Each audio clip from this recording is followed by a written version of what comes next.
"2011 was a reductive year for me in many ways. While I tried to find purpose and meaning in my life by doing a yoga teacher training in India and visiting friends and family in Canada for a few months on a break from ESL teaching in Korea, I kept feeling like I was coming up emptier and emptier. By the time I got back to Korea in August from 6 months away, I was eager to get settled into a routine at my new school in Seoul and to pursue the relationship that had started before I'd left the previous February. I'd been swept off my feet just before leaving and hadn't had the chance to really get to know the guy. Thinking it would most likely fizzle out before I got back, I'd welcomed the help packing and appreciated the attention. Although communication did die down during my time away, I was still looking forward to picking up where we had left off. The man who picked me up at the airport had been working for 27 hours. My boyfriend worked in film. Like, he really worked in film. In Korea, there are no laws concerning how long someone could work without a break or sleep. When you're at the bottom of the totem pole, like my boyfriend was, and you get a contract to work on a film, your pay is quite low, and they include the cost of food and accommodation in your salary package. You belong to your employer. You cannot refuse them much when you're at the bottom. You have no life of your own. If someone above you in the hierarchy needs something, you cannot decline. Your only say is yes. During each contract, he would tell me, "After this one, I'll take a break." These were always lies. The man who picked me up at the airport turned out to be a ghost. Our relationship was quite contained. He would sneak away from work at night, wake me up at 2 a.m. with a knock at my door. We would spend a bit of time awake together in the dead of night, and I would leave him sleeping at my place when I left for work early in the morning. No time to date, no daylight hours to spare. We made plans sometimes that turned out to be misunderstandings, as in, he didn't understand what he was agreeing to and didn't show up. He spoke English pretty well, but his listening skills were much, much lower, which I discovered much too late. I wasn't sure what to make of our relationship. He was always in the shadows, and I was left grasping at what turned out to be no more than smoke. Sometimes he would leave Seoul completely for a time to go location hunting. It was after a 10-day period like this that the 24th of December came around.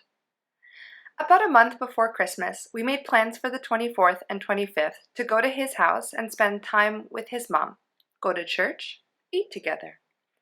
While I do not believe in God and don't go to church myself, he and his family did, so I thought it would be a nice occasion to be together. I also told him that I had prepared some gifts for him and his mom, and playfully asked him what he was going to get me. Although Christmas has never been a very important holiday for me, it is a culturally important event that I had not been able to spend with my family for many years, and as I get older, becomes more and more heavy. While all my friends and family in Canada were with loved ones, I too wanted to be with loved ones, so I made a plan with the person who was supposed to be my loved one. Maybe I was too subtle. Or maybe he just didn't understand what I had said. In any case, on the 24th, I waited 5 hours for him to show up at my place. And then he showed up with a coworker. We ended up in a club, where my dry boyfriend fell asleep on the bar, leaving me no choice but get drunk with his buddy. At 6 a.m., we woke him up because the bar was closing. We dropped his buddy off and went home to his place. His mother went to church at 8 a.m. We clearly could not go. Before I go on, it's important to mention what my boyfriend told me when he got to my house on the 24th and seemed surprised to see the pile of gifts I'd prepared for him and his mom. He said, "I didn't get you anything. You know, I'm busy. I'm sorry." I swallowed this, packed the gifts, and tried to just be grateful we got to hang out at all. My attitude of gratitude progressively diminished while he slept all day on the 25th, only waking at 5 p.m. when his mom got home and made us dinner. His mother was so shocked and appreciative for the gifts she filled 2 bags with food and things to make up for it. My boyfriend did nothing. We ate dinner, and then he fell asleep again until I woke him up at 10 p.m. He'd promised me a ride home. Our houses were about an hour apart by car, 5 hours public transit, and there was no way to get home at that hour. On the ride home, I could not hide my disappointment, cried, and tried to convey the cultural importance of Christmas to a guy who seemed to understand none of my words or emotions. I was pissed, mostly at myself, for getting my hopes up and thinking we would actually get, at the very least, some quality time together. I thought I had a boyfriend, but his position was becoming less and less defined. While living in Korea, I had become a regular at a Buddhist temple in downtown Seoul. One of the nuns, Yo-Yo Sinim, spoke some English and we got on very well. She told me that I could come to her any time I needed to talk. I called and asked if I could come for some tea, and she happily welcomed my request. Quietly sitting together, each on a respective cushion on the floor, steaming green tea on the beautiful solid wood table that bridged between us, I told her what I'd gotten for Christmas. Nothing. She looked at me with delight and said, "You love nothing!" And wouldn't you know it? This is true. One of the tenets of Zen Buddhism is, of course, non-attachment, and Yo-Yo Sinim and I had previously bonded over the punchline in the movie Kung Fu Panda. You know, when Po finds out what the magic ingredient of his father's famous noodle soup is? Nothing! I did love nothing.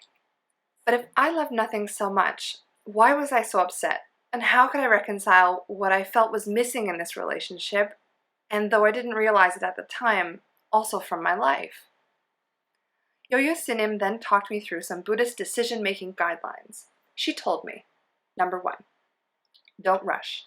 Take all the time you need to make a peaceful choice. 2, check yourself. Know very clearly what you think and feel so that there will be no residual karma or regrets. Number 3, do your best.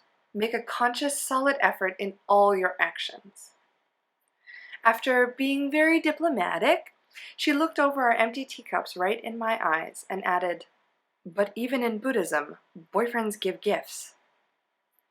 And with those things in mind, I went off to Buddhistly figure out how to get my girlfriend needs met and what the beginning of 2012 would look like. I resolved to make the best of our time together. Middle of the night visits were souped up with food and fun as it was winter vacation and I could be up in the middle of the night since I didn't have school during the day. And to clearly communicate my expectations. I am a teacher after all, and checking for comprehension is a very important part of teaching and learning, to which I was strongly accustomed in my day job. I'd planned to attend a 10-day silent meditation retreat in Japan for mid-January.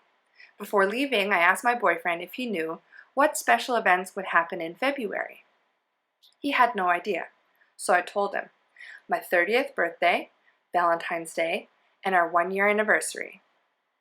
I was prepared to let Valentine's Day and our 1-year anniversary go, but I was intent on feeling special on my 30th birthday.